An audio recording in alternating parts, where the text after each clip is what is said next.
تراویح کی جو نماز ہے یہ حضرت عمر کی سنت ہے. نبی نے تیسرے دن صحابہ کو منع کر دیا تراویح پڑھنے سے اور غضبناک ہوئے. اس سے کسی نے سوال پوچھا کہ کیا اس پہ غضبناک ہوئے کہ نماز پڑھنے کیوں آ رہے ہو؟ اس نے کہا نہیں، غضبناک اس پہ ہوئے کہ فرض نہ ہو جائے. یہ بھی گھمایا ہے بات کو. بھائی غضبناک اگرچہ وجہ یہی تھی کہ فرض نہ ہو جائے، لیکن غضبناک ہوئے اس پر کہ دوبارہ پڑھنے کیوں آ رہے ہو، اتنا شوق کیوں دکھا رہے ہو. تو حدیث کے مطابق تو غامدی صاحب کی بات پھر صحیح معلوم ہوتی ہے کہ تراویح سرے سے بولو بھائی پڑھنی ہی نہیں چاہیے، کیونکہ نبی تو غضبناک ہو رہے ہیں کہ کیوں آ رہے ہو. حضرت ابوبکر صدیق رضی اللہ تعالیٰ کے دور تک یوں ہی چلتا رہا. حضرت عمر کا دور آیا تو حضرت عمر رضی اللہ تعالیٰ نے 2-3 کام اس میں شامل فرمائے. نمبر 1 فرمایا اب پورا مہینہ مسجد پڑھیں گے. نمبر 2 پورا قرآن پاک پڑھیں گے. نمبر 3 باجماعت پڑھیں گے. نمبر 4 پورا مہینہ پڑھیں گے. اذان میں الصلاۃ خیر من النوم کا لفظ حضرت عمر نے بڑھا دیا تھا. ان کے اندر بخاری کے الفاظ ہیں، آپ علیہ السلام سخت ناراض ہوئے اسی حدیث میں، اور آپ نے فرمایا کہ جاؤ اپنے گھروں میں جا کے نماز پڑھو. اور وہ جو میں نے پہلی حدیث بیان کی تھی نا، وہ اسی حدیث کا ہے. آپ علیہ السلام فرمایا کہ مرد کا فرض کے سوا باقی جو نفلی نمازیں، سب سے افضل نماز وہ ہے جو اپنے گھر میں پڑھتا ہے. میری اس مسجد میں نماز پڑھنے سے بھی بہتر نماز ہے. یعنی اللہ کے نبی کے پیچھے کوئی فرض نماز کے سوا نفلی نماز پڑھے اور مسجد نبی میں بھی پڑھ رہا ہو، تب بھی ان دونوں سے بہتر ہے گھر میں وہ نفلی نماز پڑھے. کہ جو تراویح نہیں پڑھتا اس کا روزہ ہی نہیں ہوتا. حتیٰ کہ آپ دنیا سے تشریف لے گئے. پھر سیدنا ابوبکر کا دور آیا اور یہ معاملہ اسی طریقے سے ان اٹینڈڈ چلتا رہا. پھر حضرت عمر کا دور آیا تو حضرت عمر کے بھی ابتدائی کچھ سال اسی طریقے سے گزرے. یہ مسلم شریف کی حدیث ہے. انہوں نے کہا اس سے بہتر وہ نماز ہے جو رات کے آخری پہر میں اٹھ کے ادا کی جاتی ہے. بس یہ کہ وہاں سے چلے گئے. یعنی مراد یہ کہ وہ حضرت عمر والی نماز پڑھتے تھے اور یہ جسٹ فیسیلیٹیٹ کیا. حضرت عمر بھی اس کو افضل نہیں سمجھتے تھے، لوگوں کو اکوموڈیٹ کیا. اس لیے شیعہ کا یہ موقف ہے کہ حضرت عمر نے جو شروع کروایا وہ اس کو بدعت سمجھتے ہیں.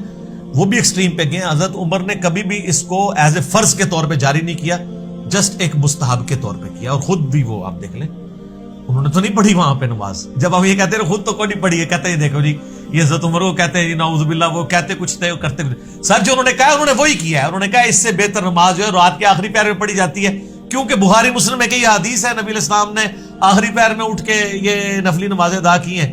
تو حضرت عمر تو نبی علیہ السلام کے طریقے کے اوپر چل رہے تھے. کہ شیعہ تراویح کیوں نہیں پڑھتے؟ اس سوال کا جواب جاننے کے لیے سب سے پہلے ہمیں یہ دیکھنا ہوگا کہ اس سلسلے میں پیغمبر اکرم صلی اللہ علیہ وآلہ وسلم اور اہل بیت علیہ السلام کا کیا موقف ہے، کیونکہ ہم فقط پیغمبر اکرم اور اہل بیت رسول علیہ السلام کے اتباع کے پابند ہیں. تراویح کہتے کسے ہیں؟ آج کی عام اصطلاح میں ماہ رمضان المبارک کی راتوں میں نوافل کو جماعت سے ادا کرنا تراویح کہلاتا ہے. شیعہ تراویح اس لیے نہیں پڑھتے کیونکہ زمانے رسول میں ایسی کسی نماز کا کوئی تصور موجود نہیں ہے.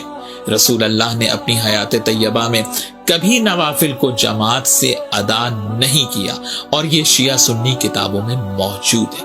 مولا علی علیہ السلام نے اپنی ظاہری خلافت میں خطبہ دیتے ہوئے ارشاد فرمایا، الکافی کی 8ویں جلد میں یہ خطبہ موجود ہے.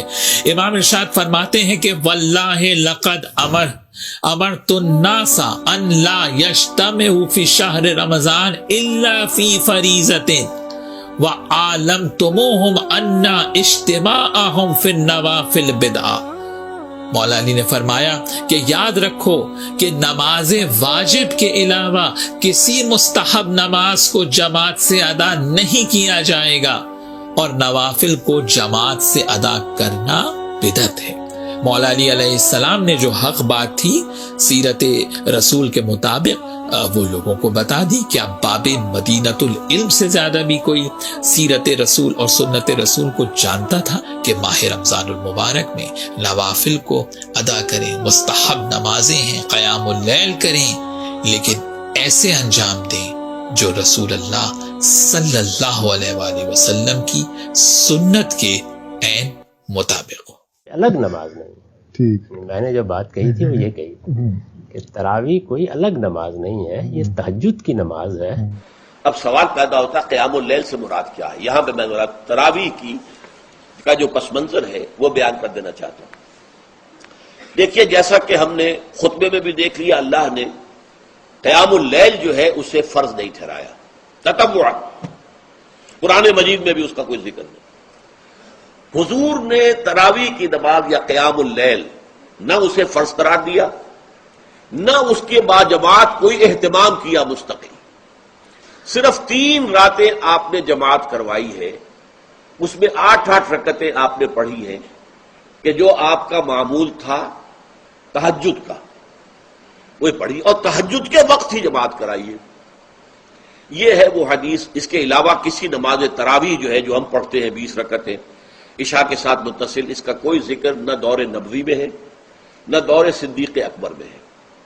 یہ دور حضرت عمر کی خلافت میں ہوا ہے، اور ہم نہیں کہہ سکتے کتنے سال کے بعد ہوا ہے.